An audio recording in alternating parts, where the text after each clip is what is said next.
दोस्तों ये आवाज सुनकर एक ही नाम का ख्याल आता है बुलेट। रॉयल इनफील्ड की वही दमदार बाइक जिस पर बैठने भर से ही लोगों का स्टेटस बढ़ जाता है। कभी वर्ल्ड वार में इसे हवाई जहाज से सीधे युद्ध के मैदान में उतारा गया तो कभी पथरीले रास्तों से होकर गुजारा गया। इसने कभी भी धोखा नहीं दिया, लेकिन हर सफलता के पीछे एक संघर्ष की कहानी होती है। रॉयल इनफील्ड का भी सफर इतना आसान नहीं था। यह एक ब्रिटिश कंपनी थी जो कई बार बंद होने की कगार तक पहुंच गई, लेकिन इसके अच्छे दिन तब शुरू हुए जब आयशर मोटर्स के सीईओ सिद्धार्थ लाल ने इसको बचाने का जिम्मा अपने कंधों पर लिया। रॉयल इनफील्ड कंपनी की अभी तक की जर्नी कैसी रही, यह इंडियन ब्रांड कैसे बना, वो कौन सी कमियां थी जिसे दूर करके सिद्धार्थ लाल ने इसे दुनिया का एक फेवरेट ब्रांड बना दिया। आज की हमारी वीडियो में हम इन्हीं सब बातों को डिटेल में जानने वाले हैं। दोस्तों रॉयल एनफील्ड की शुरुआत आज से लगभग 125 साल पहले इंग्लैंड में हुई थी। जॉर्ज टाउनसेंड नाम के एक ब्रिटिश ने 1851 में सिलाई मशीन के नीडल बनाने का बिजनेस शुरू किया था, और जब साल 1882 में उनके बेटे भी बिजनेस से जुड़े तब वह साइकिल बनाना भी शुरू कर दिए। लेकिन लगातार नुकसान की वजह से जॉर्ज टाउनसेंड ने अपना बिजनेस एल्बर्ट एडी और रॉबर्ट स्मिथ नाम के दो फाइनेंसर्स को सौंप दिया और कंपनी का नाम बदलकर एडी मैन्युफैक्चरिंग कंपनी लिमिटेड कर दिया। इस कंपनी को एक आर्म्स फैक्ट्री के लिए बंदूक के छोटे छोटे पार्ट्स बनाने का कॉन्ट्रैक्ट मिल गया, इसलिए उन्होंने the new Enfield cycle company limited के नाम से अपने साइकिल डिवीजन को अलग कर दिया और साइकिल रेंज का नाम रॉयल इनफील्ड दे दिया, ताकि साइकिल बिजनेस पर सही ढंग से फोकस किया जा सके। कुछ सालों बाद कंपनी ने नई सोच के साथ आगे बढ़ने का फैसला किया और फिर 1899 में उन्होंने 4 पहियों वाली एक क्वाड्री साइकिल बनाई, और उसके ठीक 2 साल बाद 1901 में साइकिल पर ही एक इंजन जोड़कर इनफील्ड ने अपनी पहली मोटरसाइकिल लॉन्च की, जिसमें उन्होंने मिनर्वा नाम की कंपनी का इंजन यूज किया था। हालांकि इसके बाद भी कंपनी ने कई अलग अलग मोटरसाइकिल लॉन्च किए, लेकिन उनमें से कोई भी बाइक मार्केट में कोई खास कमाल नहीं कर पाई।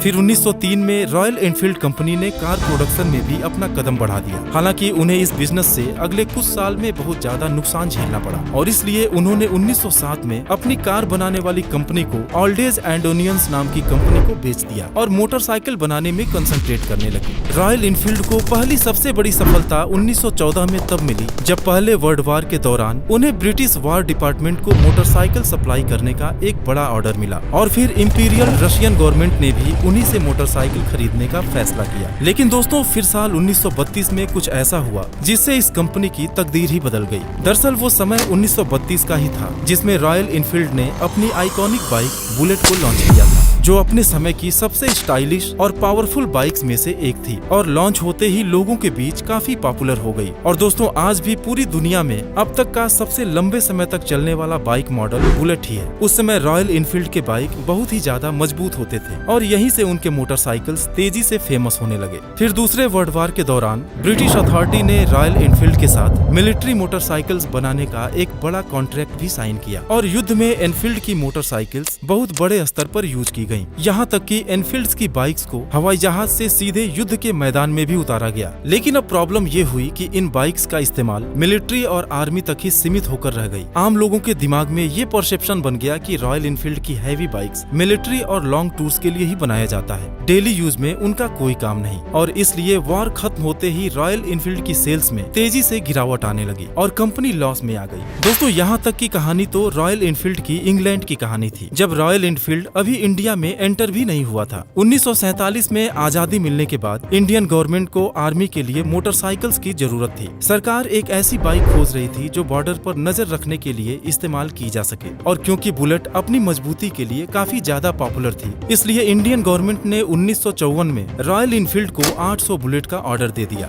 इस ऑर्डर को पूरा करने के लिए रॉयल इनफील्ड ने साल 1955 में एक इंडियन कंपनी मद्रास मोटर्स के साथ पार्टनरशिप कर लिया, और कुछ इस तरह से रॉयल इनफील्ड इंडिया की शुरुआत हुई। शुरुआत में मद्रास मोटर्स बाइक के पार्ट्स इंग्लैंड से मंगाती थी और इंडिया में उसे असेंबल करके बेचा जाता था। लेकिन साल 1962 आते आते मोटरसाइकिल्स के सभी कंपोनेंट्स इंडिया में ही बनने लगे, और अगले 3 डिकेड्स तक रॉयल इनफील्ड को मद्रास मोटर्स ने खुद चलाया। लेकिन कोई खास कामयाबी नहीं मिली और कंपनी घाटे से उभर नहीं पा रही थी। जबरदस्त नुकसान की वजह से साल 1971 में इनफील्ड इंग्लैंड को बंद कर दिया गया। हालांकि इंडिया में प्रोडक्शन तो जारी रहा, लेकिन नुकसान की मार वह इंडिया में भी नहीं झेल पाए, और कंपनी को आयशर ग्रुप के हाथों बेच दिया। आयशर ग्रुप के फाउंडर विक्रम लाल जी का यह फैसला रॉयल इनफील्ड की ब्रांड वैल्यू और बुलेट 350 बाइक की पॉपुलैरिटी को देखकर लिया गया था। उन्हें उम्मीद थी कि वह जल्दी ही कंपनी को घाटे से उबार देंगे, लेकिन ऐसा कुछ नहीं हुआ। लगातार 6 साल की कोशिशों के बाद भी रॉयल इनफील्ड की कंडीशन में जब कोई सुधार नहीं आया तो आयशर मोटर्स ने इसे हमेशा के लिए बंद करने का मन बना लिया। फिर कहानी में एंट्री होती है आयशर ग्रुप के फाउंडर विक्रम लाल जी के बेटे सिद्धार्थ लाल।